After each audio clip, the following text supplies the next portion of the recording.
Janasena party అధినేత మాత్రమే కాదు, ఆ పార్టీలో ఉన్న ఎమ్మెల్యేలు గాని, ఎంపీలు గాని, కార్యకర్తలు గాని, జన సైనికులు గాని, వీర మహిళలు గాని ప్రతి ఒక్కరి రూటే సపరేటు. వాళ్ళ ఆలోచనలు వాళ్ళ అధినేత అయిన పవన్ కళ్యాణ్ కి ఏ విధంగా ఉంటాయో ఆయన బాటలోనే ఆ పార్టీకి సంబంధించిన ఎమ్మెల్యేలు గాని, ఎంపీలు గాని నడుస్తున్నారు. అయితే జనసేన పార్టీ 21 స్థానాల్లో పోటీ చేసి 21 స్థానాలు గెలిచిన నేపథ్యంలో ఇటు ఎంపీ స్థానాల్లో కూడా ఎవరైతే గెలిచారో కాకినాడ ఎంపీగా తంగెళ్ల ఉదయ్ శ్రీనివాస్, అదేవిధంగా మచిలీపట్నం ఎంపీగా బాలశౌర్య, వీళ్ళిద్దరూ ఎంపీలుగా జనసేన పార్టీ నుంచి గెలిచారు. అయితే వీళ్ళు కూడా వాళ్ళ పరిపాలనలో అంటే వాళ్ళ నియోజకవర్గానికి సంబంధించి పవన్ కళ్యాణ్ ను ఆదర్శంగా తీసుకుంటూ ఆయన బాటల్లోనే నడుస్తున్నారు. ఎందుకు ఇప్పుడు ఎప్పుడు లేనిది ఎంపీల గురించి మాట్లాడుతున్నాను అనుకుంటున్నారా?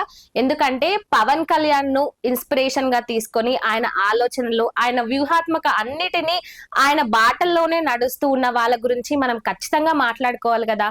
సో ఈ నేపథ్యంలోనే కాకినాడ ఎంపీ అయిన తంగెళ్ల ఉదయ్ శ్రీనివాస్ గురించి మనం మాట్లాడుకుంటున్నాం. అయితే ఒక సామాన్యుడిగా ఆయన రాజకీయ ప్రస్థానాన్ని మొదలుపెట్టి ఏ ముహూర్తంలో ఆయన జనసేన పార్టీలో చేరారో, ఏ ముహూర్తంలో ఆయన పవన్ కళ్యాణ్ అడుగుజాడల్లో నడుస్తున్నారో, కానీ సేమ్ పవన్ కళ్యాణ్ ఏ విధంగా అయితే ఇటు రాజకీయ పరంగా ఏ రకంగా చూసుకున్న, అధికారంలో ఉన్న అధికారంలో లేకున్నా ఎప్పుడూ కూడా ప్రజలకు అండగా ఉంటూ వాళ్ళ సమస్యలు తెలుసుకుంటూ ఎప్పుడు వాళ్ళల్లో మమేకమైతూ ఉంటూ వస్తున్నారు.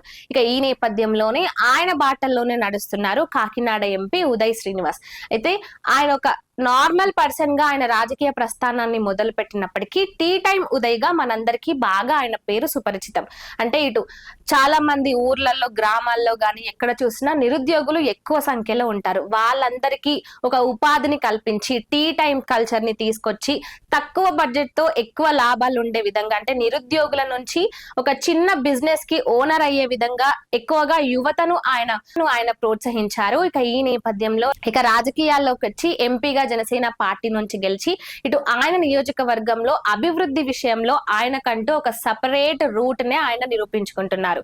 అయితే ఈ నేపథ్యంలో నార్మల్ గా మనం అంబులెన్స్ లను చూసి ఉంటాం, ఎలాంటి సందర్భాల్లో చూసి ఉంటాం, ఇటు ఎవరికైనా ఏదైనా ఆపద జరిగితే వాళ్ళని హాస్పిటల్ కి తీసుకెళ్ళడానికి అంబులెన్స్ లు మనం ఎక్కువగా వింటూ ఉంటాం. కానీ రోడ్ల విషయంలో ఎవరైనా అంబులెన్స్ అనే పదాన్ని గాని, అంబులెన్స్ లను గాని తీసుకొచ్చిన ఏదైనా సందర్భాన్ని మనం చూసామా? కానీ కాకినాడ ఎంపీ అయిన ఉదయ్ శ్రీనివాస్ ఇటు కాకినాడ నియోజకవర్గంలో, అంటే ముఖ్యంగా మన పవన్ కళ్యాణ్ నియోజకవర్గంలో ఉన్న కాకినాడ ఏదైతే ఉందో ఆ కాకినాడలో, అంటే అక్కడ నియోజకవర్గంలో రోడ్ల విషయంలో గతుకులు ఉండి ప్యాచ్ల వరకు కాకుండా ఏవైతే ఉంటాయో వాటికి సత్వర పరిష్కారం, అంటే ఈ రోడ్ అంబులెన్స్ల ద్వారా అక్కడ ఏవైతే గుంతలు ఉంటాయో వాటిని పూడ్చే విధంగా, అంటే అంబులెన్స్ అక్కడికి వచ్చి అందులో కొన్ని ఎక్విప్మెంట్స్ ఉంటాయి. ఆ ఎక్విప్మెంట్స్ అంటే వాళ్ళు అప్పటికప్పుడే క్షణాల వ్యవధిలో అక్కడ ఆ రోడ్లను మొత్తం క్లీన్ చేసి సిమెంట్ గాని వాటన్నిటిని మళ్ళీ నార్మల్ గా కొన్ని గంటల వ్యవధిలోనే వాటిని మళ్ళీ నార్మల్ గా చేసే ప్యాచ్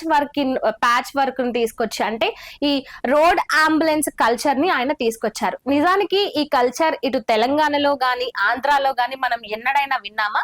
ఈ కల్చర్ ఎక్కువగా ఎక్కడ ఉంటుందంటే ఫారిన్ కంట్రీస్ లో. ఈ కల్చర్ ఎక్కువగా ఫారిన్ కంట్రీస్ లో ఉంటూ వస్తుంది. అలాంటి కల్చర్ ని, అంటే అలాంటి టెక్నాలజీని యూజ్ చేసి ఇటు ఆంధ్రప్రదేశ్ లో కాకినాడలో ఏవైతే రోడ్ల విషయంలో ఆయన ఇలాంటి ఆలోచనలు తీసుకొచ్చి ఇలాంటి టెక్నాలజీని తీసుకొస్తుంటూనే మనం అర్థం చేసుకోవాలంటే పవన్ కళ్యాణ్ ఏ విధంగా అయితే ఇటు పంచాయతీరాజ్ శాఖల్లో గాని, గ్రామీణాభివృద్ధి శాఖల్లో గాని, అటవీ శాఖలో గాని ఏ దాంట్లో చూసుకున్నా కూడా ఆయనకంటే ఒక ప్రత్యేక మార్క్ ను క్రియేట్ చేస్తూనే వస్తున్నారు.